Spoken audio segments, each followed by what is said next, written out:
Sohel sir science চেম্বারের online ক্লাসে তোমাদেরকে আজকের মতো শুভেচ্ছা। আজকে আমরা তোমাদেরকে যে টপিকসটা নিয়ে পড়াবো সেটা হচ্ছে কোষের অভ্যন্তরীণ অংশ। তোমরা নিশ্চয়ই জানো কোষের বাহ্যিক অংশ নিয়ে তোমাদেরকে আমরা অলরেডি পড়াই ফেলছি। এখন আমরা পড়বো অভ্যন্তরীণ অংশ। তোমরা জানো কোষের অভ্যন্তরীণ অংশের মধ্যে প্রধানত দুইটা অংশ থাকে, একটা হচ্ছে সাইটোপ্লাজম, একটা হচ্ছে সাইটোপ্লাজম, একটা হচ্ছে সাইটোপ্লাজমীয় অঙ্গাণু, একটা হচ্ছে সাইটোপ্লাজমীয় বিভিন্ন ধরনের অঙ্গাণু। Okay fine. এই যে অভ্যন্তরীণ অংশের মধ্যে যে সাইটোপ্লাজম এবং সাইটোপ্লাজমীয় অঙ্গাণু আছে, এর মধ্যে আমরা প্রথমে সাইটোপ্লাজমকে নিয়েই পড়বো। আমরা প্রথমে কাকে নিয়ে পড়বো?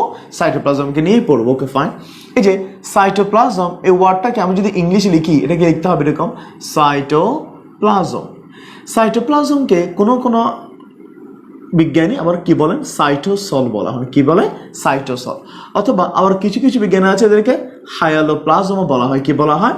হায়ালোপ্লাজম। আসলে সবগুলোর অর্থ একই, জাস্ট উচ্চারণটা কি ডিফারেন্ট। এই যে সাইটোপ্লাজমের একটা নাম, তাহলে দেখো সাইটোপ্লাজম ওয়ার্ডটাকে আমরা কি বলতে পারি? সাইটোপ্লাজম বা সাইটোসল বা হায়ালোপ্লাজম। HYALOPLASM, হায়ালোপ্লাজম। এই যে সাইটোপ্লাজম শব্দটি প্রথম ব্যবহার করেন, এই শব্দটি প্রথম ব্যবহার করেন বিজ্ঞানী A.H. Ladli, LARDLEY। A.H. Ladli প্রথম এই সাইটোপ্লাজম শব্দটি ব্যবহার করে। কত হচ্ছে A.H. লাডলি যে সাইটোপ্লাজম শব্দটি তিনি ব্যবহার করেন, সেই সাইটোপ্লাজম শব্দটা নিয়ে আমরা একটু তোমাদেরকে বিস্তারিত কথা বলার চেষ্টা করব। এই যে সাইটোপ্লাজম, এই ওয়ার্ডটাকে ভেঙে দেখলে আমি দুইটা ওয়ার্ড পাচ্ছি, একটা হচ্ছে সাইটো, একটা হচ্ছে প্লাজম। এই যে সাইটো কথাটা আসছে সাইট থেকে। তোমরা নিশ্চয়ই জানো সাইট মানে হচ্ছে কোষ। সাইট মানে কি? কোষ। এবার দেখো প্লাজম, প্লাজম কথাটা আসছে প্লাজমা থেকে। প্লাজমা, যখনই প্লাজমা কথাটা আমরা শুনতে পাবো আমাদের মনের মধ্যে চারটা কথা চলে আসবে। কয়টা কথা? চারটা। আসলে প্লাজমা এটা একটা ওয়াইড রেঞ্জের একটা শব্দ। এই একটা শব্দের মধ্যে মূলত কয়টা কথা আছে? চারটা কথা আছে। সেই চারটা কথা কি? প্রথম হচ্ছে অর্ধতরল। প্লাজমা বলতে আমরা কাকে মিন করব? সামথিং, অর্থাৎ সেমি সলিড, অর্ধতরল। Okay fine. একটা হচ্ছে সজীব, অর্ধতরল সজীব। একটা হচ্ছে জেলি সদৃশ্য, জেলি লাইক, জেলি সদৃশ্য। তাহলে আমি আগে কথা বলি কি হলো? অর্ধতরল সজীব, জেলি সদৃশ্য এবং কলয়েডাল, জেলি সদৃশ্য এবং কলয়েডাল। Okay fine. এখন এই যে চারটা কথা, এই চারটা কথার মিনিং আমাকে বুঝতে হবে। অর্ধতরল মানে হচ্ছে সেমি সলিড। অর্ধতরল মানে কি রে? অর্ধতরল মানে হচ্ছে সেমি সলিড। এখন সজীব মানে কি? সজীব মানে হচ্ছে ভাইটাল। সজীব মানে কি? ভাইটাল। জেলি সদৃশ্য অর্থাৎ জেলি লাইক। আর হচ্ছে কলয়েডাল, এটি কিন্তু একটা ইংলিশ ওয়ার্ড, এটাকে আমরা জাস্ট বাংলায় লিখলাম। কথা হচ্ছে কেন অর্ধতরল বলবো? কারণ এটা হচ্ছে অর্ধতরল প্রকৃতির, জেলির মতো, তাই আমরা বলি অর্ধতরল বা সেমি সলিড। কথা হচ্ছে কেন সজীব বলবে? এই যে কেন সজীব বলবে, এটার মানে হচ্ছে সাইটোপ্লাজমের মধ্যে বা প্লাজম বা প্লাজমা যাদেরকে বলে, তাদের মধ্যে বিভিন্ন ধরনের বিপাকীয় বিক্রিয়া হয়, মেটাবলিক রিয়াকশন বা বিপাকীয় বিক্রিয়া হয়। এই যে বিভিন্ন ধরনের বিপাকীয় বিক্রিয়া হয়, এখানে শক্তি উৎপন্ন হয়, নতুন কিছু পদার্থ উৎপন্ন হয় এবং কিছু পদার্থ কি হয়? ধ্বংস হয় বা ডিস্ট্রাকশন হয়। তাহলে এই সমস্ত কারণেদেরকে কি বলা হয়? সজীব বা ভাইটাল। অনেকে কিন্তু বলে যায় সজীব। সজীব মানে কি? যেখানে বিভিন্ন বিপাকীয় বিক্রিয়া হবে, যেখানে শক্তি উৎপন্ন হবে এবং যেখানে আগের কোনো কিছু কি হবে? ধ্বংসপ্রাপ্ত হবে, তাই বলা হয় সজীব। তাহলে অর্ধতরল মানে কি? সজীব মানে কি? জেলির সদৃশ্য মানে কি? বুঝলাম। কলয়েডাল, এই কলয়েড ওয়ার্ডটা নিয়ে আমরা বিস্তারিত পড়বো বায়োলজি পঞ্চম অধ্যায়ে। তবে কলয়েড এখানে যেটা আমি মিন করবো, কলয়েডের একটা গুরুত্বপূর্ণ ধর্ম হচ্ছে এরা কি করে? এরা পানি শোষণ করে। কলয়েডাল যারা, তাদের একটা গুরুত্বপূর্ণ ধর্ম হচ্ছে তারা পানি শোষণ বা অ্যাবজর্ব করে। পানির শোষণ বা পানি ওয়াটার কি করে? অ্যাবজর্ব করে। এখানে কলয়েডাল এই অর্থটা আমরা মনে রাখবো। তবে কলয়েডালে কিন্তু আরো কথা আছে, সেটা আমরা বায়োলজি পঞ্চম অধ্যায়ে পড়বো। তাহলে যে পদার্থগুলো অর্ধতরল, সজীব, জেলি সদৃশ্য এবং কলয়েডাল, এদেরকে বলা হয় প্লাজম বা প্লাজমা। প্লাজম বা প্লাজমা। তাহলে আমি যদি বলি যে সাইটোপ্লাজম, দ্যাট মিনস কোষের মধ্যে যে অর্ধতরল, সজীব, জেলি সদৃশ্য, কলয়েডাল পদার্থ থাকে, তাদেরকেই বলা হয় সাইটোপ্লাজম। এই সাইটোপ্লাজমকে নাম দিচ্ছে সাইটোসল বা হায়ালোপ্লাজম। এখন দেখো এই যে প্লাজম কথাটা যদি কোনো জায়গায় শুনতে পাও, আমি যদি তোমাকে জাস্ট এক্সাম্পল দেওয়ার জন্য বলি, মনে করো আমি একটা ওয়ার্ড বললাম তোমাকে, নিউক্লিও প্লাজম। নিউক্লিও প্লাজম। দেখো এই যে নিউক্লিও মানে হচ্ছে নিউক্লিয়াস, আর প্লাজম মানে হচ্ছে প্লাজমা। প্লাজম মানে কি? প্লাজমা। প্লাজমা মানে কি? কয়টা কথা বলছিলাম? ওই যে চারটা কথা। অর্ধতরল, সজীব, জেলির সদৃশ্য এবং কি কলয়েডাল। তাহলে নিউক্লিয়াসের মধ্যে যে অর্ধতরল সজীব জেলির সদৃশ্য কলয়েডাল পদার্থ থাকবে তাদেরকে আমরা কি বলবো, নিউক্লিওপ্লাজম। এখন আমরা নিউক্লিওপ্লাজম নিয়ে পড়বো না, আমরা এখানে আসলে কাকে নিয়ে পড়বো, সাইটোপ্লাজম। তাহলে সাইটোপ্লাজমের ডেফিনেশন বা সংজ্ঞাটা কিভাবে দিব? অ্যাকচুয়ালি সাইটোপ্লাজম তো কেমন অর্ধতরল সজীব জেলির সদৃশ্য কলয়েডাল এই কি ধারণ করে, এটা বিভিন্ন ধরনের অঙ্গাণু। ওই যে আমরা বলছিলাম অভ্যন্তরীণ অংশের মধ্যে আমরা একটা পার্ট পড়ছিলাম কি, অঙ্গাণু। এই অঙ্গাণু সমূহকে কি করে, অঙ্গাণুকে ধারণ করে, অঙ্গাণুকে কি করে, ধারণ করে। তাহলে আমি যদি আবার সাইটোপ্লাজমের সংজ্ঞা বলতে চাই, সংজ্ঞা বলতে কিরকম, কোষের অর্ধতরল সজীব জেলির সদৃশ্য কলয়েডাল অঙ্গাণু ধারণকারী, অর্গানেলিস ধারণকারী এই যে উপাদান তাদেরকে বলা হয় সাইটোপ্লাজম। মনে থাকবে? Okay fine. এরপর আমরা দেখবো সাইটোপ্লাজমের মধ্যে যে বিভিন্ন অঙ্গাণু আছে সেই অঙ্গাণুগুলো নিয়ে আমরা এবার তোমাদের সাথে কথা বলবো। কোষের সাইটোপ্লাজমে যে অঙ্গাণু বা অর্গানেলিস গুলো থাকে সেই অঙ্গাণু বা অর্গানেলিস গুলোকে আমরা দুই ভাগে ভাগ করি। একটা হচ্ছে ঝিল্লিবদ্ধ বা মেমব্রেনাস, আর একটা হচ্ছে ঝিল্লিবিহীন বা নন মেমব্রেনাস। অর্থাৎ কিছু অঙ্গাণুর চারপাশে একটা মেমব্রেন বা ঝিল্লি পাওয়া যায়, আর কিছু অঙ্গাণুর চারপাশে কোনো ঝিল্লি বা মেমব্রেন পাওয়া যায় না।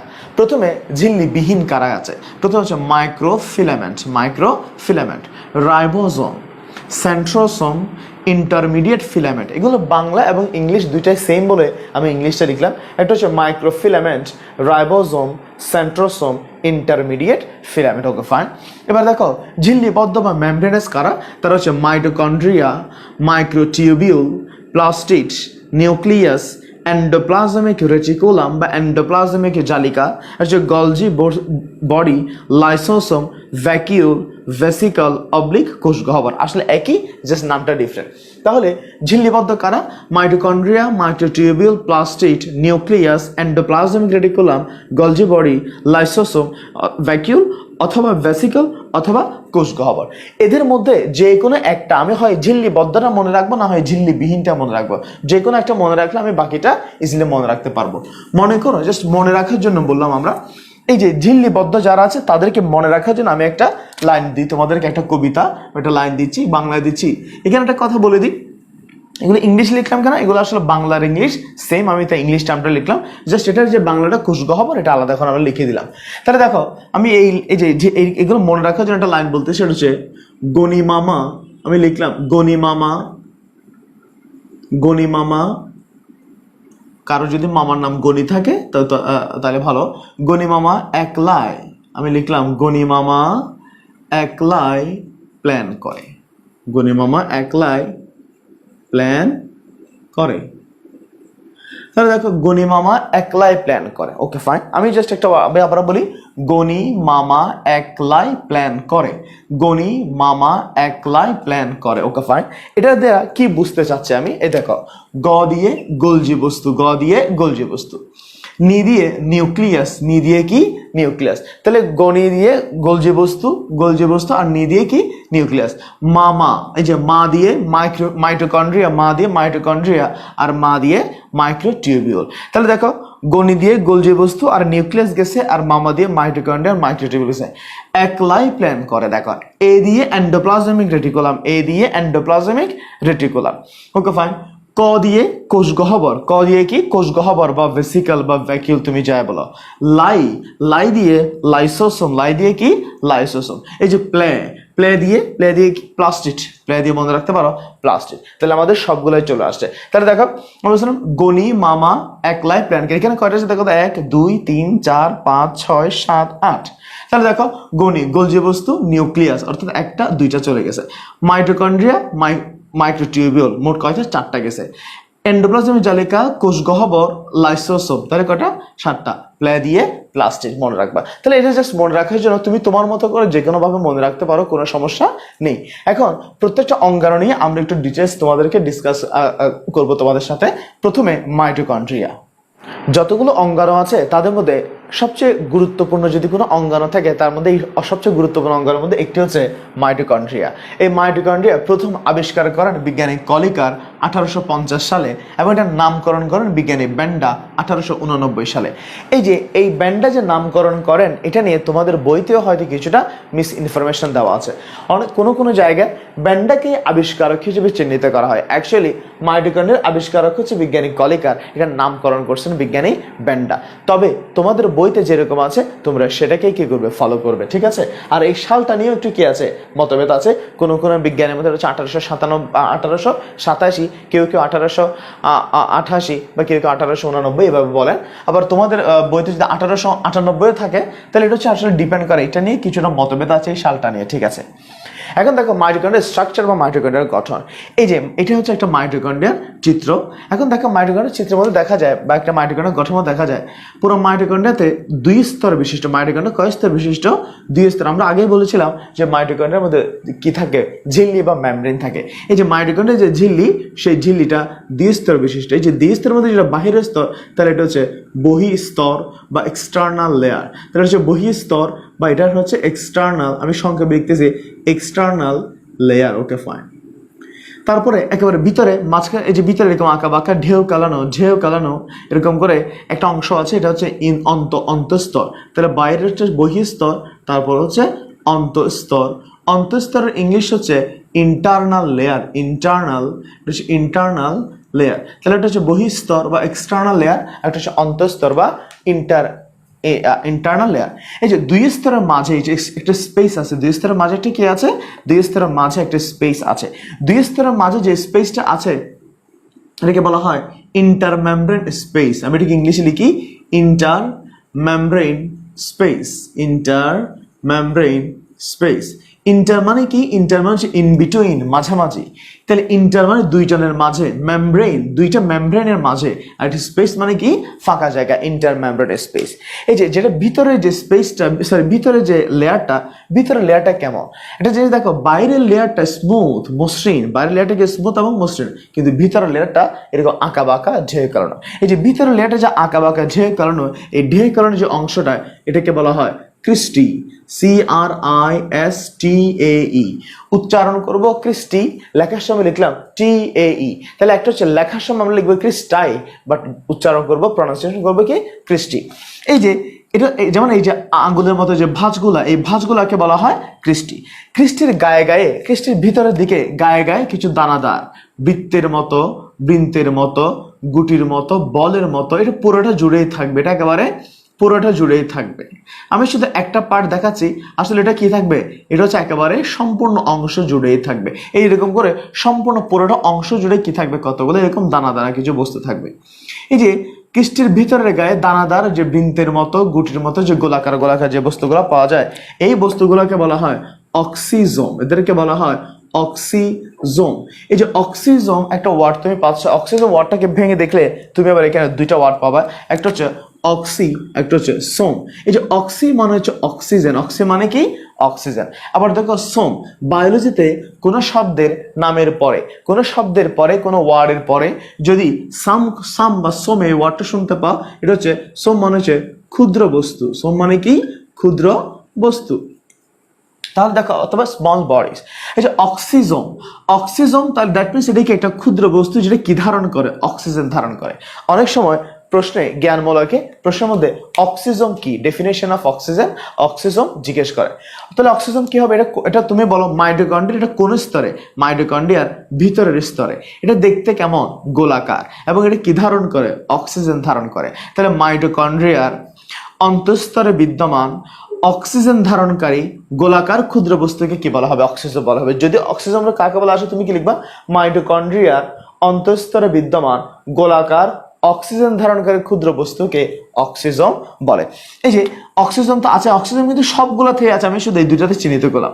অক্সিজেনের ভিতরে মাঝখানে এই যে মাঝখানে যে স্পেসটা, মাঝখানে স্পেসের মধ্যে কি থাকে, কিছু কি থাকে, অর্ধতরল সজীব জেলি সদৃশ পদার্থ থাকে। অর্ধতরল সজীব এবং জেলি সদৃশ পদার্থ। ভিতরে যে অর্ধতরল সজীব এবং জেলি সদৃশ পদার্থ থাকে তাদের একটা জেনারেল নেম, একটা সাধারণ নাম আছে, সেটা হচ্ছে ম্যাট্রিক্স। এটি কি ম্যাট্রিক্স। আমরা সাইটোপ্লাজম বলে কি করছিলাম, প্লাজম বা প্লাজমা, প্লাজমা মানে হচ্ছে অর্ধ তরল সজীব জেলের সদৃশ কলয়েডাল পদার্থ। এই প্লাজমার আরেকটা সিনোনিম হচ্ছে কি ম্যাট্রিক্স।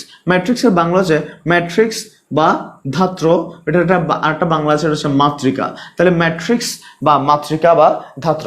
আসলে ম্যাট্রিক্স কথাটা কার সিনোনিম? এটা হচ্ছে প্লাজম বা প্লাজমা এর সিনোনিম। Okay fine. তাহলে মাইটোকন্ড্রিয়ার মধ্যে দুইটা স্তর, একটা বহিঃস্তর একটা অন্তঃস্তর, দুই স্তরের মাঝে ইন্টারমেমব্রেন স্পেস থাকে এবং যে ভিতরে যে লেয়ারটা, ইন্টারনাল যে লেয়ারটা, এটা যেহেতু এরকম করে খাঁজ কাটা, এটাকে বলা হয় ক্রিস্টি। ক্রিস্টির গায়ে গায়ে গোলাকার যে বস্তুগুলো পাওয়া যায় তাদেরকে বলা হয় অক্সিজোম। অক্সিজোম ওয়ার্ডটাকে ভেঙে দেখলে দুইটা ওয়ার্ড, একটা হচ্ছে অক্সি, একটা হচ্ছে সোম। অক্সি মানে অক্সিজেন, সোম মানে ক্ষুদ্র বস্তু, আর ভিতরে কিছু খেয়ে পাওয়া যায় ম্যাট্রিক্স বা মাতৃকা বা ধাত্র পাওয়া যায়। ম্যাট্রিক্সগুলো আসলে কার মতো? প্লাজমার মতো। Okay fine.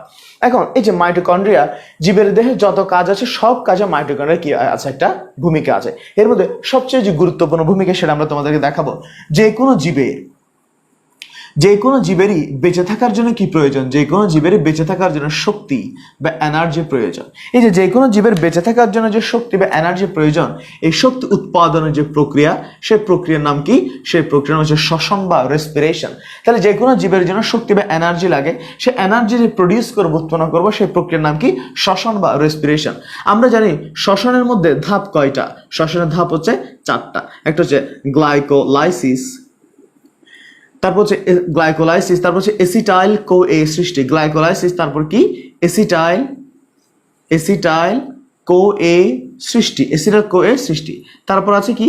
ক্রেবস চক্র বা ক্রেবস সাইকেল, ক্রেবস চক্র বা ক্রেবস সাইকেল। তারপর হচ্ছে ইলেকট্রন প্রবাহ তন্ত্র বা ইলেকট্রন ট্রান্সপোর্ট সিস্টেম, ইলেকট্রন প্রবাহ তন্ত্র বা ইলেকট্রন ট্রান্সপোর্ট সিস্টেম।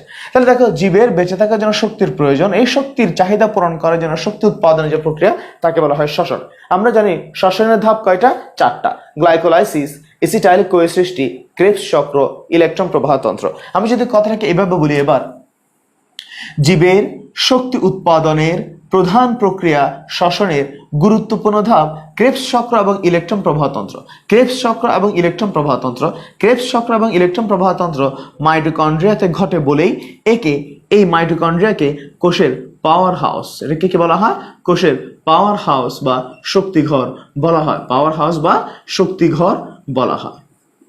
তাহলে পরীক্ষায় কিন্তু এটা মাস্ট আসে যে পাওয়ার হাউস বা শক্তিঘর কি, এটা এক্সপ্লেন করো, ব্যাখ্যা করো। পাওয়ার হাউস বা শক্তিঘরটা নিয়ে এই পয়েন্টটা থেকে একটা কোয়েশ্চেন তুমি অবশ্যই পাবে। যদি বলে পাওয়ার হাউস বা শক্তিঘর কেন বলা হয়, তখন অনেকে বলে এখানে শক্তি উৎপন্ন হয়, পাওয়ার প্রডিউস হয়, তাই এটাকে শক্তিঘর বা পাওয়ার হাউস বলে। না, এত সংক্ষেপে লিখলে হবে না, তোমাকে লিখতে হবে জীবের শক্তি উৎপাদনের প্রধান প্রক্রিয়া শ্বসনের গুরুত্বপূর্ণ দুটি ধাপ ক্রেবস চক্র এবং ইলেকট্রন প্রবাহ তন্ত্র মাইটোকন্ড্রিয়াতে ঘটে বলেই এই মাইটোকন্ড্রিয়াকে কোষের পাওয়ার হাউস বা শক্তিঘর বলা হয়। এখানে একটা এক্সট্রা ইনফরমেশন বলে দিই, তাহলে এই দুইটা প্রক্রিয়া কোথায় হয়? গ্লাইকোলাইসিস এবং এসিটাইল কো এ, এরা কোথায় হয়? এরা ঘটে সাইটোপ্লাজমে। এরা কোথায় ঘটে? সাইটোপ্লাজমে। তাহলে মাইটোকন্ড্রিয়া হচ্ছে অন্যতম গুরুত্বপূর্ণ একটা অঙ্গাণু। এরপর আরো একটা গুরুত্বপূর্ণ অঙ্গাণুর কাছে যাবো, সেটা হচ্ছে প্লাস্টিড।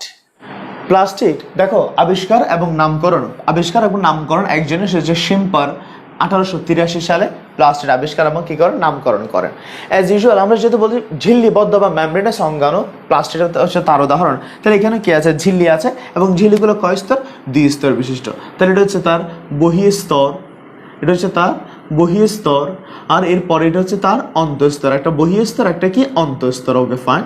মাইটোকন্ড্রিয়ার মধ্যে এখানে ইন্টারমেমব্রেন স্পেসটা বা স্তর ফাঁকা জায়গাটা খুব বেশি কি নয়, প্রমিনেন্ট বা খুব বেশি বড় নয়। এখন দেখো, মাইটোকন্ড্রিয়ার ভিতরেও সেম ভাবে, মাইটোকন্ড্রিয়ার ভিতরে এখানে অসংখ্য এরকম দানাদার অর্থাৎ কলয়েডাল সাইটোপ্লাজমের মতো ম্যাট্রিক্সের মতো কিছু এখানে উপাদান পাওয়া যায়, অর্ধ তরল সজীব জেলির সদৃশ কিছু উপাদান এখানে পাওয়া যায়। এই যে জেলির সদৃশ যে উপাদানগুলো এখানে পাওয়া যায়, তাদের বলে সেম নাম, কমন নামটা কি বলছিলাম? কমন নাম হচ্ছে ম্যাট্রিক্স। কমন নাম কি? ম্যাট্রিক্স। এই ম্যাট্রিক্সের একটা নাম কি? সেটা হচ্ছে প্লাজমা। আসলে এক এক সময় এক এক নামে ডাকা হয়, কখনো প্লাজমা, কখনো প্লাজম, কখনো ম্যাট্রিক্স, কখনো হাইলোপ্লাজম, তুমি যে নামে ডাকো। তাহলে বহিঃস্তর, অন্তঃস্তরে, এরপরে ভিতরে কি আছে? কিছু অর্ধ তরল সজীব পদার্থ আছে, তাকে আমরা কি বলি? ম্যাট্রিক্স। ম্যাট্রিক্সের মধ্যে ভাসমান কিছু প্লেট আছে, কিছু চাকতির মতো প্লেটের মতো কিছু অংশ আছে। যেমন এই যে একটা সিঙ্গেল যে প্লেটটা, এই যে সিঙ্গেল একটা প্লেটকে বলা হয় গ্রানাম। সিঙ্গেল একটা প্লেটকে কি বলা হয়? সিঙ্গেল একটা প্লেটকে বলা হয় গ্রানাম।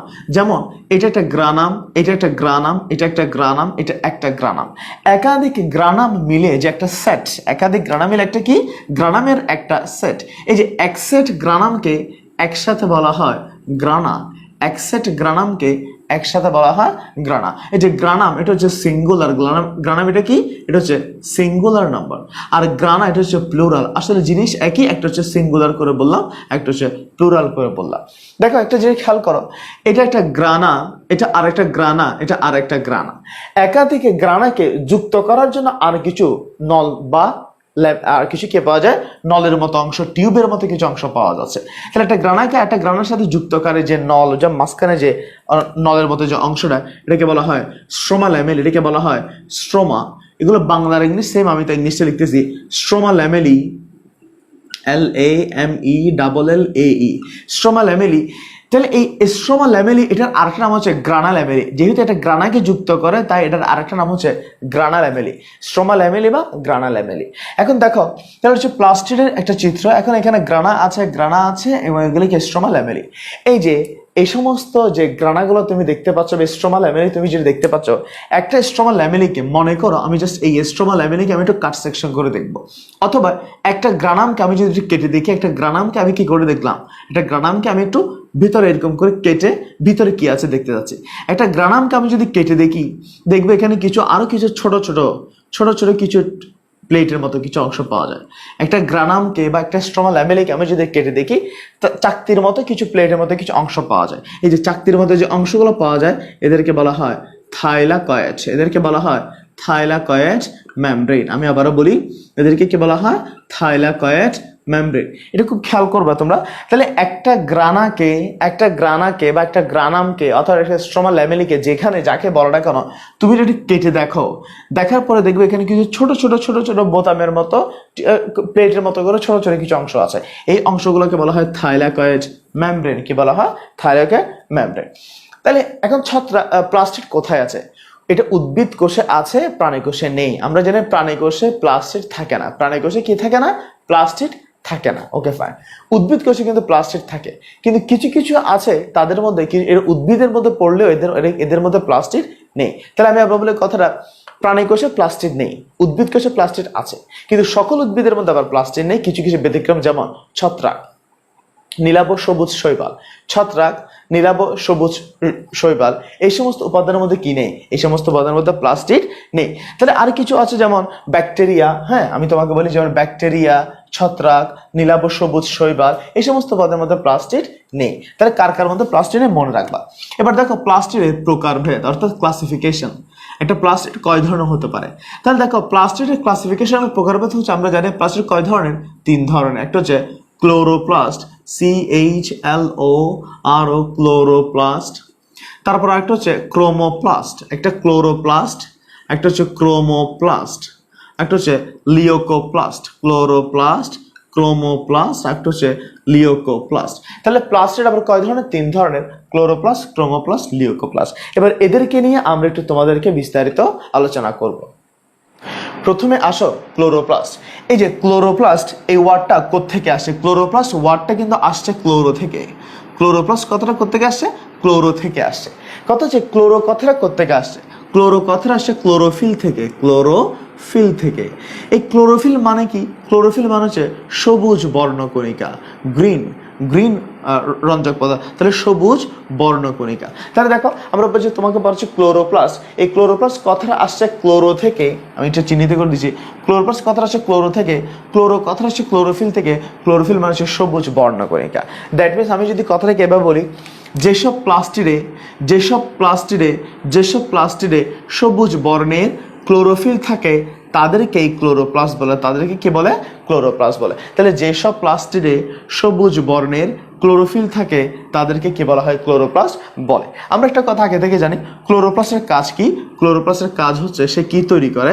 সে খাদ্য তৈরি করে। তাহলে ক্লোরোপ্লাস্টের কাজ হচ্ছে সে খাদ্য তৈরি করে। ওকে ফাইন, খুব গুরুত্বপূর্ণ। যেহেতু ক্লোরোপ্লাস্ট খাদ্য তৈরি করে, এটাকে বলা হয় কোষের রান্নাঘর, কিচেন। এটাকে বলা হয় কোষের রান্নাঘর বা কিচেন অফ সেল, কোষের রান্নাঘর বা kitchen, KITCHEN, kitchen of cell. তাহলে কোষের রান্নাঘর কোনটি? সে হচ্ছে ক্লোরোপ্লাস্ট। আচ্ছা, এবার দেখো ক্লোরোপ্লাস্টের পরে আমরা পড়বো ক্রোমোপ্লাস্ট। 2 নম্বর উপাদান কি আমাদের? 2 নম্বর উপাদান হচ্ছে ক্রোমোপ্লাস্ট। এই যে ক্রোমোপ্লাস্ট এই ওয়ার্ডটাকে যদি আমি ভেঙে দেখি, ক্রোমোপ্লাস্ট কথাটা কোত্থেকে আসে? ক্রোমোপ্লাস্ট কথাটা আসে ক্রোম থেকে। ক্রোমোপ্লাস্ট কথাটা কোত্থেকে আসে? এটা আসে ক্রোম থেকে। ক্রোম মানে কি? ক্রোম মানে হচ্ছে রঞ্জক পদার্থ বা কালার। ক্রোম মানে হচ্ছে রঞ্জক বা কালার। Okay fine. এখন কথা হচ্ছে তাহলে কাকে তুমি ক্রোমোপ্লাস্ট বলবে? যেসব প্লাস্টিডে বিভিন্ন ধরনের কালার বা রঞ্জক পদার্থ থাকে তাদেরকে ক্রোমোপ্লাস্ট বলে। তাদেরকে কি বলে? ক্রোমোপ্লাস্ট বলে। যেসব প্লাস্টিডে বিভিন্ন ধরনের কালার বা রঞ্জক পদার্থ থাকে তাদেরকে কি বলা হয়? ক্রোমোপ্লাস্ট বলে। তুমি আমাকে বলতে পারো স্যার এই যে রঞ্জক পদার্থ বা কালার যে পিগমেন্টগুলা যে থাকে, এগুলা কি পিগমেন্ট বা কি কালার এখানে থাকে? আমরা দেখবো কি কালার এখানে থাকে। ক্রোমোপ্লাস্ট মানে কি বলছিলাম?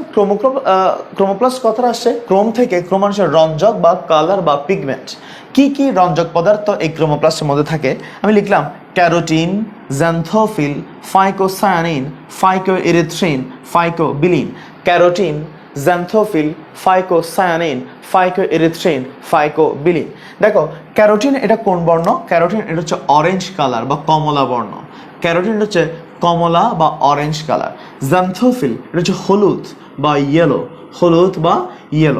ফাইকোসায়ানিন, ফাইকোএরিথ্রিন, ফাইকোবিলিন এই ওয়ার্ডগুলা শুনতে প্রায় সেম। এবার দেখো আমি ফাইকোবিলিন যে ওয়ার্ডটা, এটাকে যদি ভেঙে দেখি 2টা ওয়ার্ড পাবো, একটা হচ্ছে ফাইকো, একটা হচ্ছে বিলিন। সবসময় মনে রাখবা ফাইকো মানে হচ্ছে বর্ণ। ফাইকো মানে কি রে? ফাইকো মানে হচ্ছে বর্ণ বা কালার। আর বিলিন এটা হচ্ছে হলুদ, সামথিং ইয়েলো।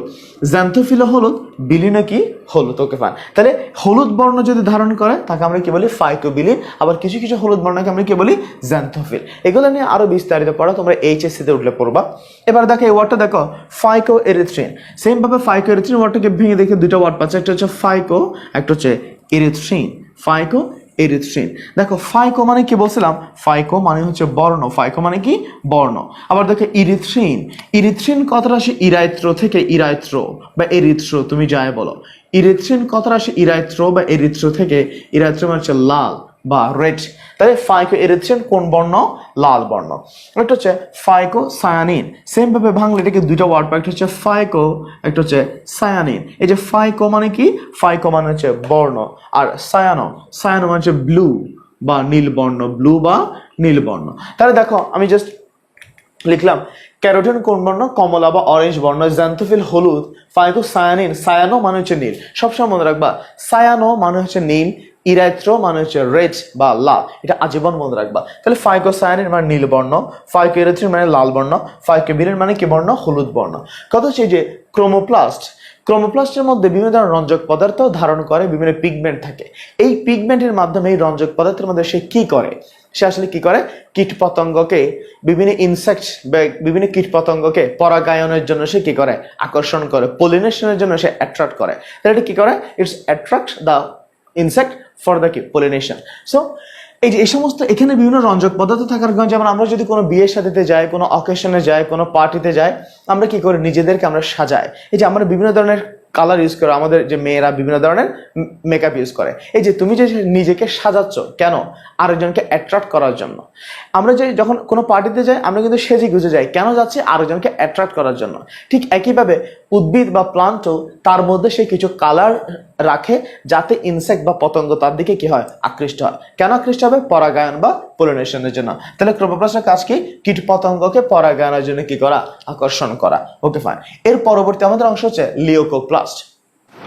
লিউকোপ্লাস্টের আলোচনায় আমরা আবার দেখবো লিউকোপ্লাস্ট ওয়ার্ডটাকে ভেঙে দেখলে আসলে এই ওয়ার্ডটা কোত্থেকে আসে। লিউকোপ্লাস্ট কথাটা আসে লিওকো থেকে। লিওকো, এই যে লিওকো মানে কি? লিওকো মানে হচ্ছে সাদা বা হোয়াইট।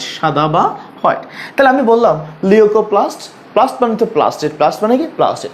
আর লিউকোপ্লাস্ট কথাটা কোথায় আসে? লিওকো থেকে। লিওকো মানে কি? সাদা। আমি বললাম লিওকো মানে হচ্ছে সাদা, কিন্তু তোমাদের বইতে লিখছে লিওকোপ্লাস্ট হচ্ছে বর্ণহীন। লিওকোপ্লাস্ট কি লিখছে? বর্ণহীন। তাহলে আমি বললাম লিওকো মানে হচ্ছে সাদা, but on the other hand তোমাদের বইতে লিখতেছে লিওকো মানে হচ্ছে বর্ণহীন বা কালারলেস। তাহলে কোনটা সত্য, কোনটা শুদ্ধ? আসলে দুটাই শুদ্ধ। কিভাবে দেখো, এটা বলার আগে তোমাদেরকে আমি অন্য একটা কথা বলি।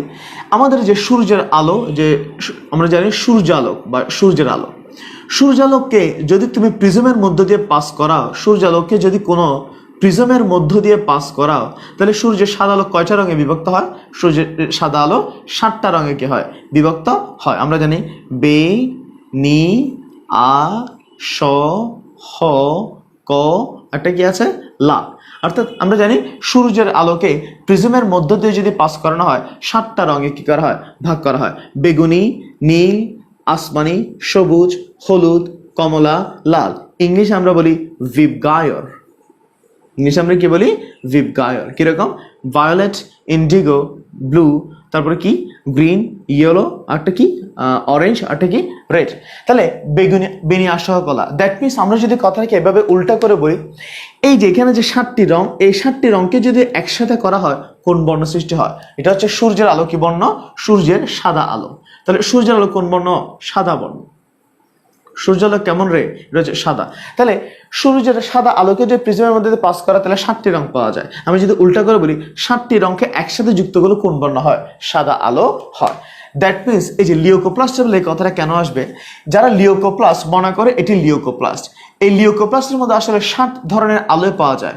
বেগুনি, নীল, আসমানি, সবুজ, হলুদ, কমলা, লাল। সমস্ত বর্ণকণিকাই এদের মধ্যে উপস্থিত। এই সমস্ত বর্ণকণিকা এদের মধ্যে উপস্থিত। আমরা জানি সমস্ত বর্ণকণিকা মিলে আসলে কোন রং ধারণ করে? সমস্ত বর্ণকণিকা মিলে সাদা রং ধারণ করে। তাহলে আসলে লিওকোপ্লাস্টের মধ্যে সমস্ত বর্ণকণিকায় থাকে এবং সমস্ত বর্ণকণিকা মিলে সাদা রং ধারণ করে, তাই এটাকে বলা হয় লিওকোপ্লাস্ট। এটাকে কি বলা হয়? লিওকোপ্লাস্ট। কত হচ্ছে লিওকোপ্লাস্ট বলার পরে আবার বর্ণহীন কেন বলি? কারণ এদের মধ্যে সমস্ত বর্ণকণিকা থাকলেও এরা নিজেদের বর্ণ প্রকাশ করে না। এই সমস্ত উপাদানসমূহ স্বাভাবিক অবস্থায় বর্ণ প্রকাশ করে না। তাহলে সমস্ত বর্ণকণিকা থাকার পরেও এরা যেহেতু নিজেদের বর্ণ প্রকাশ করে না, এদেরকে দেখতে কেমন দেখায়? দেখতে বর্ণহীন দেখায়। তাহলে দেখো, সূর্যে লিওকোপ্লাস্টের মধ্যে সমস্ত বর্ণকণিকা থাকে বলে এরা সাদা রং ধারণ করে, তাই লিওকোপ্লাস্ট। কিন্তু সমস্ত বর্ণকণিকা থাকার পরেও তারা নিজেদের বর্ণ প্রকাশ করে না বলে দেখতে কেমন মনে হয়? বর্ণহীন মনে হয়। এবার দেখো এটার কাজটা কি? অ্যাকচুয়ালি এটা হচ্ছে একটা রিজার্ভের মতো, ব্যাংকের মতো। নর্মালি সে তার কাজটা করবে না, সে তার বর্ণগুলাকে, কালারগুলাকে, পিগমেন্টগুলো রিজার্ভ রাখবে। তাহলে এটা হচ্ছে আসলে ব্যাংকের মতো, সে যে কি করে কালারগুলোকে রিজার্ভ করে দেয়, সে এটাকে এক্সপোজ করে না, প্রকাশ করে না। যদি কোনো কারণে ক্লোরোপ্লাস্ট বা ক্রোমোপ্লাস্টের কোনো ঘাটতি হয়, কোনো ডিফেক্ট দেখা যায়, মনে করো যদি কোনো কারণে ওই উদ্ভিদের মধ্যে ক্লোরোফিল কমে গেছে বা ক্লোরোফিল নষ্ট হয়ে গেছে, তাহলে ক্লোরোফিল যদি নষ্ট হয় তাহলে তার কিসের অভাব? সবুজ বর্ণের অভাব।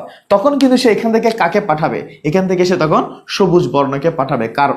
কার ঘাটতি পূরণের জন্য? ক্লোরোফিলের ঘাটতি পূরণের জন্য। তাহলে যদি সবুজ বর্ণ, তাহলে লিওকোপ্লাস্ট যখন সবুজ বর্ণ নিঃসরণ করবে তখন সে কার মতো কাজ করবে? ক্লোরোপ্লাস্টের মতো বা ক্লোরোফিলের মতো কাজ করবে। অন দ্য আদার হ্যান্ড, মনে করো অন্য কোনো রঞ্জক পদার্থ কমে গেছে, তখন সে মনে করো লালকে পাঠালো বা কমলাকে পাঠালো বা হলুদকে পাঠালো। যখন অন্যান্য রঙকে পাঠাবে তখন সে কাজ করবে কার মতো? ক্রোমোপ্লাস্টের মতো। কার মতো? ক্রোমোপ্লাস্টের মতো। অর্থাৎ ক্লোরোপ্লাস্ট এবং ক্রোমোপ্লাস্টের কোনো ঘাটতি বা কোনো অভাব হলে লিওকোপ্লাস্ট তখন এদেরকে কি দেয়? এদেরকে ব্যাকআপ দেয়। এই যে লিওকোপ্লাস্ট যে এদেরকে ব্যাকআপ দেয়, এটা কার উপস্থিতিতে? সূর্যের আলোর উপস্থিতিতে। তাহলে দেখো আমি কথাটা বলে দিচ্ছি, সূর্য আলোকের উপস্থিতিতে লিওকোপ্লাস্ট, ক্রোমোপ্লাস্ট এবং ক্লোরোপ্লাস্টে কি হতে পারে? রূপান্তরিত হতে পারে। লিওকোপ্লাস্টের অবস্থানটা খুব গুরুত্বপূর্ণ। নর্মাল এটা কোথায় অবস্থান করে? মূল, ভূনিম্নস্থ কাণ্ড, মূল বা অর্থাৎ রুটের মধ্যে, প্লান্টের রুটের মধ্যে মূল, ভূনিম্নস্থ কাণ্ড বা স্টেম। একটা হচ্ছে যেখানে সূর্যের আলো সহজে পৌঁছায় না। তাহলে যেখানে সূর্যের আলো সহজে পৌঁছায় না, তখন ওইখানে ওরা কি করে? অবস্থান করে। কেন? সূর্যের আলো আসলেই তারা কি হয়? অন্যান্য রঞ্জক পদার্থ ক্ষরণ করতে ব্যবহৃত হয়ে যায়। সো এরপরে তাহলে আমাদের মাইটোকন্ড্রিয়া শেষ, এরপর আমাদের প্লাস্টিডও শেষ। এখন আমরা নতুন আরেকটা অঙ্গাণুর দিকে যাব। সেলের মধ্যে বা কোষের মধ্যে একটা গুরুত্বপূর্ণ অঙ্গাণু হচ্ছে বা অর্গানেল হচ্ছে রাইবোজোম। এই রাইবোজোম প্রথম আবিষ্কার করেন, রাইবোজোম যে আবিষ্কার করেন বিজ্ঞান নাম হচ্ছে অ্যালবার্ট ক্লড। অ্যালবার্ট, আমি লিখতে Albert Claude, CLUDE, Albert Claude. এটা হচ্ছে 1954 সালে, 1954 1954 সালে অ্যালবার্ট ক্লড রাইবোজোম আবিষ্কার করেন। এই যে আবিষ্কার করেন অ্যালবার্ট ক্লড, কোথায় আবিষ্কার করেন? তিনি আবিষ্কার করেন যকৃৎ বা লিভারের সেলের মধ্যে। যকৃৎ বা লিভার সেলের মধ্যে তিনি কি করেন? রাইবোজোম আবিষ্কার করেন।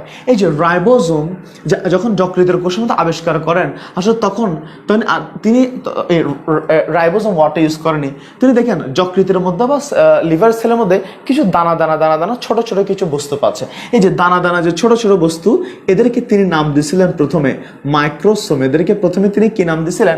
এদেরকে নাম দিয়েছিলেন মাইক্রোসোম। এই যে মাইক্রোসোম ওয়ার্ডটাকে ভেঙে দেখলে আমি দুইটা ওয়ার্ড পাই, একটা হচ্ছে মাইক্রো, একটা হচ্ছে সোম। আমরা একটু আগেই তোমাদেরকে আমরা বলেছিলাম মাইটোকন্ড্রিয়া পড়ানোর সময়, সোম মানে কি বলছিলাম? সোম মানে হচ্ছে ক্ষুদ্র বস্তু। সোম মানে কি? ক্ষুদ্র বস্তু। আর মাইক্রো মানে কি? মাইক্রো মানে কিন্তু ক্ষুদ্র। তাহলে এখানে মাইক্রোসোম বলতে আসলে আমরা টোটালি ক্ষুদ্র বস্তুকে মিন করি। অর্থাৎ যকৃতের কোষে, যকৃতের সেলের মধ্যে যদি যকৃৎ হয় বা লিভার হয়, লিভারের কোষের মধ্যে তিনি কিছু ক্ষুদ্র ক্ষুদ্র ছোট ছোট দানা পাইছিলেন, তখন তাদেরকে নাম দিয়েছিলেন, প্রথমে নাম দিয়েছিলেন কি? মাইক্রোসোম। পরবর্তীতে এই মাইক্রোসোমের মধ্যে একটি বিশেষ ধরনের প্রোটিন পাওয়া যায়। এই মাইক্রোসোমের মধ্যে প্রথমে বিশেষ ধরনের প্রোটিন হচ্ছে রাইবো নিউক্লিয় প্রোটিন। যখনই এই মাইক্রোসোমের মধ্যে যে রাইবো নিউক্লিয় প্রোটিন এই উপাদানটি যখন প্রাণ, তখন এই যে মাইক্রোসোমের সাথে রাইবো কথাটাকে অ্যাড করে দেয়, তখনই এটার নাম হয় রাইবোসোম। তখন এটার নাম কি হয়? রাইবোসোম। মাইক্রোসোম থেকে নিছে সোম, আর রাইবো নিউক্লিয় প্রোটিন থেকে নিছে রাইবো। তাই দেখো, বিজ্ঞানী অ্যালবার্ট ক্লড প্রথম যকৃতের কোষের মধ্যে কিছু দানাদার বস্তু পান, তাকে বলা হয় মাইক্রোসোম। মাইক্রো মানে ক্ষুদ্র, সোম মানে বস্তু, ক্ষুদ্র বস্তু। এই মাইক্রোসোমের মধ্যে পরবর্তীতে একটা বিশেষ প্রোটিন পাওয়া যায়, সেটা হচ্ছে রাইবো নিউক্লিয় প্রোটিন। যেহেতু রাইবো নিউক্লিয় প্রোটিন পাওয়া যায়, তখন মাইক্রোসোমের নামকরণ করা হয় কি? রাইবোসোম। কি বল? রাইবোসোম। এই যে আমরা যে রাইবোসোম বললাম, অ্যাকচুয়ালি এই রাইবোসোমের টাইপসটা কিরকম আমরা জানি। আমরা তোমাদেরকে বেসিক ক্লাসের মধ্যে বলছিলাম রাইবোসোম আসলে দুই প্রকার। রাইবোসোম কয় প্রকার? রাইবোসোম হচ্ছে দুই প্রকার। রাইবোসোম একটা হচ্ছে 70S রাইবোসোম, একটা হচ্ছে 70S রাইবোসোম, একটা হচ্ছে 80S রাইবোসোম। একটা 70S রাইবোসোম, একটা হচ্ছে 80S রাইবোসোম। আমরা জানি 70S রাইবোসোম কাদের বেলায় পাওয়া যায়? এটা হচ্ছে প্রোক্যারিওটিক, এটা হচ্ছে প্রোক্যারিওটিক সেল, প্রোক্যারিওটিক সেল। আর 80S রাইবোসোম কোথায় পাওয়া যায়? এটা হচ্ছে ইউক্যারিওটিক সেল, ইউক্যারিওটিক সেল। তাহলে দেখো, এখন তুমি দেখো, সেল মানে কি? কোষ। ক্যারিওটিক মানে ক্যারিয়ন, ক্যারিয়ন মানে কি? নিউক্লিয়াস। আর ইউ মানে কি? স্বাভাবিক বা উন্নত, প্রকৃত। আর প্রো মানে কি? আদি বা অপরিণত বা অসম্পূর্ণ। তাহলে আমি যদি তোমাকে জিজ্ঞেস করি তোমার রাইবোসোম কেমন, তোমার রাইবোসোম হচ্ছে 80S। আমি যদি বলি ব্যাকটেরিয়ার রাইবোসোম কেমন, এটা হচ্ছে কি?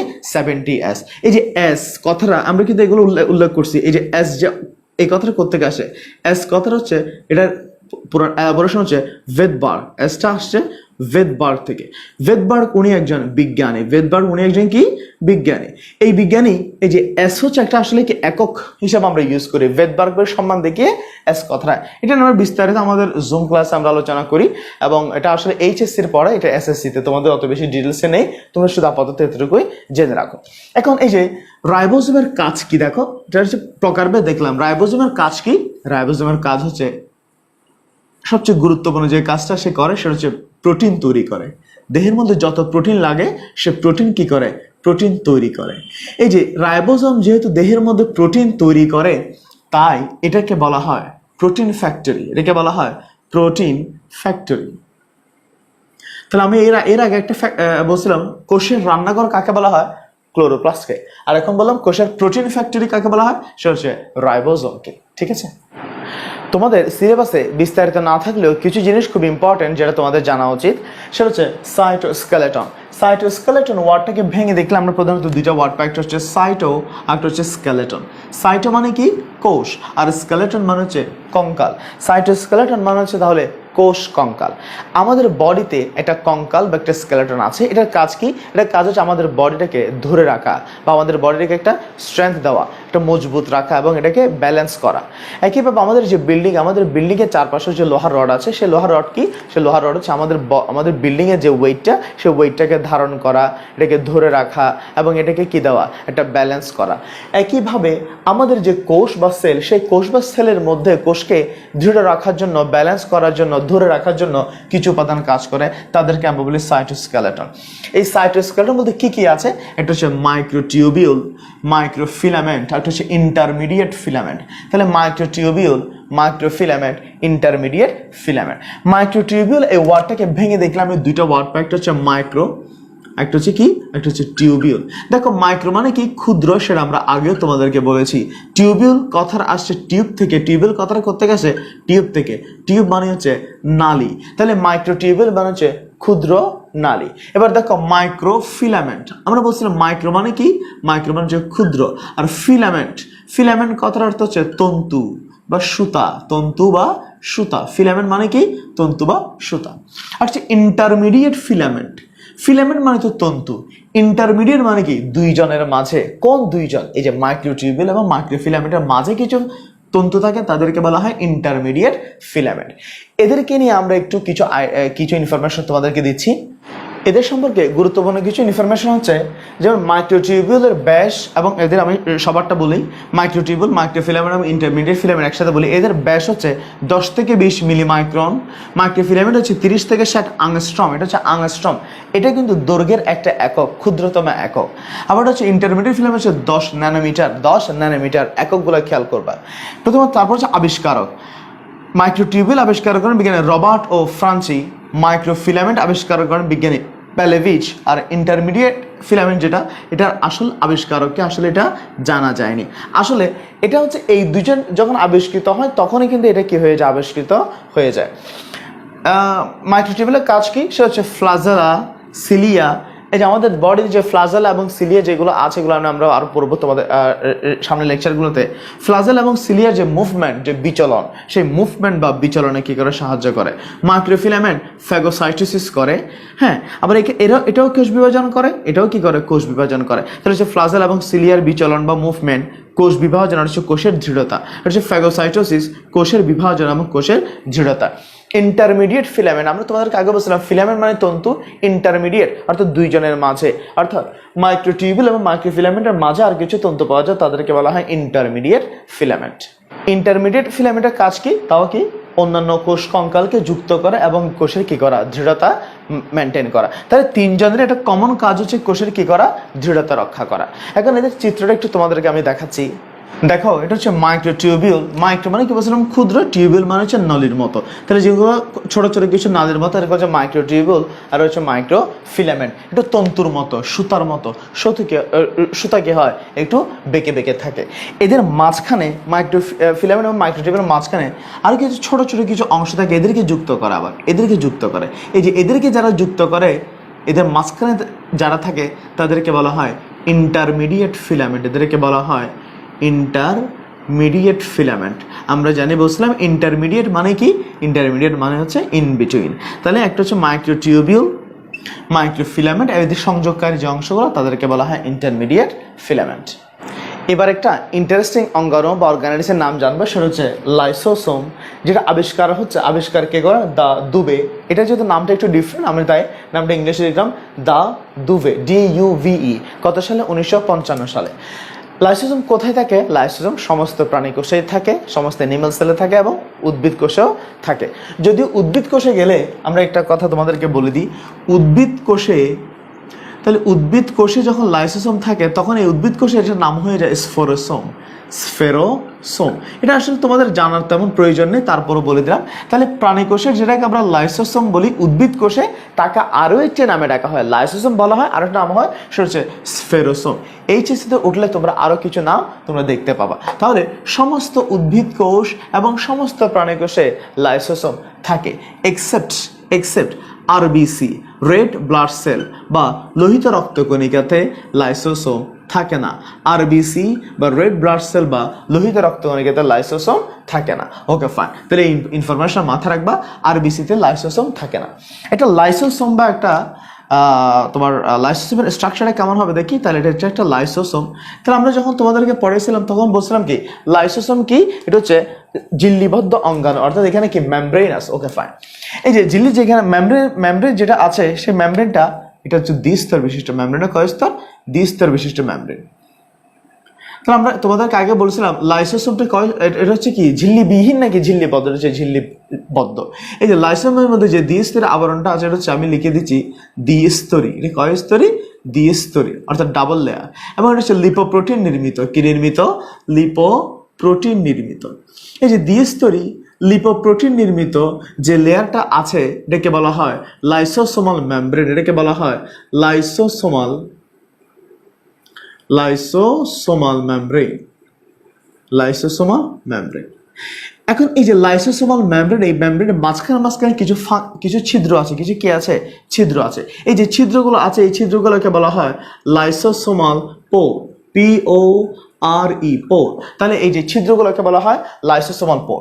যেমন দেখো, যেমন এটা একটা লাইসোসোমাল পোর, এটা আরেকটা লাইসোসোমাল পোর, এটা মনে করো আরেকটা লাইসোসোমাল পোর, সবগুলো হচ্ছে একটা লাইসোসোমাল পোর। Okay fine. এই যে লাইসোসোমাল পোরের মধ্যে বা লাইসোসোমাল মেমব্রেনের মধ্যে কিছু প্রায় 40 থেকে 50 ধরনের, প্রায় কয় ধরনের? 40 থেকে 50 ধরনের এনজাইম থাকে। এগুলো হচ্ছে বিষাক্ত এনজাইম। তাহলে এই লাইসোসোমার ভিতরে প্রায় 40 থেকে 50 ধরনের, আমি লিখে দিচ্ছি এই সংখ্যাটা ইম্পর্টেন্ট, 40 to 50 টাইপস, 40 থেকে 50 ধরনের হাইড্রোলাইটিক ধরনের, আমি লিখে দিচ্ছি হাইড্রোলাইটিক এনজাইম পাওয়া যায়। এই যে হাইড্রোলাইটিক যে এনজাইম পাওয়া যায়, হাইড্রো মানে কি? হাইড্রো মানে হচ্ছে পানি, লাইটিক মানে হচ্ছে লাইসিস থেকে আসে, লাইসিস মানে ভাঙন। তাহলে দেখো হাইড্রো মানে হচ্ছে পানি আর লাইটিক করে হচ্ছে লাইসিস থেকে, লাইসিস মানে কি? ভাঙন। দ্যাট মিনস পানির উপস্থিতিতে এরা অন্য কোনো পদার্থকে, অন্য কোনো বস্তুকে কি করতে পারে? ভেঙে ফেলতে পারে। তাহলে এখানে প্রায় 40 থেকে 50 ধরনের হাইড্রোলাইটিক এনজাইম এই ভিতরে থাকে। এখানে যতগুলো হাইড্রোলাইটিক এনজাইম থাকে তার মধ্যে সবচেয়ে গুরুত্বপূর্ণ যে এনজাইমটা, সেই এনজাইমের নাম হচ্ছে লাইসোজাইম। সেই গুরুত্বপূর্ণ এনজাইমের নাম কি? এটা হচ্ছে লাইসোজাইম। এই যে লাইসোজাইম ওয়ার্ডটাকে আমি একটু কি করে দিচ্ছি, আমি একটু বক্স করে দিচ্ছি যাতে তোমাদের বুঝতে সুবিধা হয়। তাহলে এটা হচ্ছে লাইসোসোমাল মেমব্রেন, দ্বিস্তরী লিপোপ্রোটিন নির্মিত। মাঝখানে কিছু ছিদ্র আছে, এই ছিদ্রগুলোকে বলা হয় লাইসোসোমাল পোর। এবং ভিতরে কিছু 40 থেকে 50 ধরনের কি থাকে? Hydrolytic enzyme. হাইড্রো মানে পানি, লাইসিস মানে ভেঙে ফেলা, অর্থাৎ পানির উপস্থিতিতে সে কাউকে ভাঙতে পারে। সবচেয়ে গুরুত্বপূর্ণ যে হাইড্রোলাইটিক এনজাইম তার নাম হচ্ছে লাইসোজাইম। এর কাজটা কি দেখো, লাইসোসোমের কাজটা তোমাদেরকে বলি। তাহলে মনে করি এটা হচ্ছে একটা কোষ বা একটা সেল। এই কোষের মধ্যে এটা হচ্ছে তার মনে করি কোষের নিউক্লিয়াস, এটা মনে করো মাইটোকন্ড্রিয়া, এগুলো মনে করো রাইবোজোম, এটা হচ্ছে এটা হচ্ছে গোলজি বস্তু। একইভাবে এখানে বিভিন্ন অঙ্গাণুগুলো আছে, মনে করো আমি সবগুলো দিলাম না। এটা হচ্ছে লাইসোসোম। এটা কি? এটা হচ্ছে লাইসোসোম। আর এটা আমি বললাম নিউক্লিয়াস, মাইটোকন্ড্রিয়া, এটা হচ্ছে রাইবোজোম, এটা হচ্ছে গোলজি বস্তু বা গলগি অ্যাপারেটাস। এখানে কিন্তু আরো অঙ্গাণু আছে, আমি তোমাদেরকে দেখাচ্ছি না। তুমি আমাকে বলতে পারো স্যার লাইসোসোম কি এত বড়, অন্যান্য সবার চেয়ে বড়? না, যেহেতু আমরা লাইসোসোম নিয়ে পড়াচ্ছি আমি সেজন্য এটাকে একটু মার্ক করে তোমাকে দেখাচ্ছি। এবার দেখো, যদি কোনো জীবাণু আমাদের দেহে বা কোষের মধ্যে, মনে করো বাইরে থেকে কোষের মধ্যে কোনো একটা জীবাণু প্রবেশ করছে, মনে করো এটা একটা জীবাণু, এটা একটা জীবাণু, আমি একটু ব্ল্যাক কালার দ্বারা মার্ক করি। তাহলে দেখো এখানে কোনো একটা মনে করো জীবাণু প্রবেশ করছে। আচ্ছা, এটা যদি কোনো জীবাণু হয় তখন কি করে? দেখো সাথে যে লাইসোসোম কি করে, যদি কোষের মধ্যে, সেলের মধ্যে কোনো জীবাণু প্রবেশ করে, লাইসোসোম তখন কি করে? পাম্প করে। লাইসোসোম যখন পাম্প করে, লাইসোসোমের পাম্পের কারণে এই যে ভিতরে যে 40 থেকে 50 ধরনের যে হাইড্রোলাইটিক এনজাইম বা লাইসোজাইম, এই সমস্ত উপাদানসমূহ এই যে লাইসোসোমাল পোর দিয়ে, ছিদ্র দিয়ে কোথায় বের হয়? বাইরে বের হয়। তাহলে যখন জীবাণু আসে তখন লাইসোসোম পাম্প করে। লাইসোসোমের পাম্পের কারণে ভিতরে যে বিষাক্ত এনজাইম, সেই বিষাক্ত এনজাইমগুলো বের হয়ে এই জীবাণুকে কি করে? এই জীবাণুকে কিল করে বা জীবাণুকে মেরে ফেলে। তাহলে এই যে যেহেতু সেই পাম্পিং এর মাধ্যমে, লাইসোসোম এনজাইমের মাধ্যমে জীবাণুকে কিল করে বা মেরে ফেলে, অনেক সময় জীবাণুকে খেয়ে ফেলে, ভক্ষণ করে, ফ্যাগোসাইটোসিস করে। তাহলে এটা আমাদের জন্য ভালো, সে জীবাণু আসলে আমাদেরকে কি করে? প্রতিরক্ষা দান করে। তাহলে যেহেতু সে আমাদের জন্য ভালো, তাহলে আমরা তা বলবো প্রতিরক্ষাকারী অঙ্গাণু। লাইসোসোম আমাদের জন্য প্রতিরক্ষাকারী অঙ্গাণু বা উপকারী অঙ্গাণু। কিন্তু এই উপকারটা করতে গিয়ে অনেক সময় দেখো, এমন অনেক সময় আসে যখন কোষের মধ্যে কোনো কারণে মনে করো তীব্র খাদ্যাভাব, অক্সিজেনের অভাব, তীব্র খাদ্যের অভাব, পুষ্টির অভাব, অথবা শক্তিশালী কোনো জীবাণু, মনে করে এই যে করোনা বা ডেঙ্গু বা ম্যালেরিয়া বা এইচআইভি, এই যে জাস্ট আমি সংক্ষেপে লিখলাম, সি দিয়ে করোনা, ডি দিয়ে ডেঙ্গু, এম দিয়ে ম্যালেরিয়া আর এইচআইভি, এই সমস্ত যদি শক্তিশালী বা কঠিন জীবাণু যখন প্রবেশ করে, তাহলে এগুলো তো শক্তিশালী জীবাণু, কঠিন জীবাণু, এদেরকে মারার জন্য সেম ভাবে সে কি করে, পাম্প করে। এখন মনে করো সে পাম্প করতেছে, চারপাশ থেকে কি বের হচ্ছে, বিষাক্ত এনজাইম গুলো বের হচ্ছে, বিষাক্ত এনজাইম গুলো বের হয়ে ওই সমস্ত ক্ষতিকর জীবাণুগুলোকে মারার চেষ্টা করতেছে। কথা হচ্ছে এগুলো এত শক্তিশালী জীবাণু, এগুলো এত ডেঞ্জারাস যে এই লাইসোসোমে যে এনজাইমগুলো নিঃসরণ করে, যে বিষাক্ত এনজাইম নিঃসরণ করে, তারা তাদেরকে কি করতে পারে না, এই এনজাইমগুলো এই সমস্ত শক্তিশালী জীবাণুকে কি করতে পারতেছে না, মারতে পারতেছে না। অর্থাৎ শত্রু কি হয়ে গেছে, অনেক বেশি সক্রিয়, শত্রু অনেক বেশি পাওয়ারফুল। অনেক সময় দেখা যায় এটা এটা কিন্তু আমার এমনিতে জীবাণু ছাড়া হতে পারে, ওই যে অক্সিজেনের অভাব বা বিভিন্ন ধরনের খাদ্যাভাব, কোনো পুষ্টি হলে বা অন্য কোনো অসুখের কারণে কিন্তু এরকম হতে পারে। তাহলে দেখো এখানে যখন এই জীবাণুগুলো আসে তখন লাইসোসোম অতিরিক্ত মাত্রায় পাম্প করে, যতই পাম্প করুক না কেন, মনে করো কোনো কারণে এই জীবাণুগুলো মারা যাচ্ছে না, তখন সে তার পাম্পিং এর মাত্রাটা বাড়িয়ে দেয়, পাম্পিং এর মাত্রা বাড়িয়ে দেয়। পাম্পিং এর মাত্রা যদি বাড়িয়ে দেয়, এত বেশি পাম্প করে, পাম্প করতে করতে দেখা যায় তার যে মেমব্রেন আছে, মেমব্রেন, এই মেমব্রেন গুলো ছিঁড়ে যায়। মেমব্রেন কি হয়, মেমব্রেন ছিঁড়ে যায়। কেন, ওই যে বারবার পাম্প করতেছে, অতিরিক্ত পাম্প করতেছে, যার কারণে মেমব্রেন গুলো ছিঁড়ে গেছে। মেমব্রেন যদি ছিঁড়ে যায়, ভিতরে যে বিষাক্ত এনজাইম গুলো ছিল, ভিতরে বিষাক্ত এনজাইম গুলো এবার পুরো কোষে ছড়িয়ে পড়বে। তাহলে পুরো সেলের মধ্যে বিষাক্ত এনজাইম গুলো কি হলো, ছড়িয়ে পড়লো।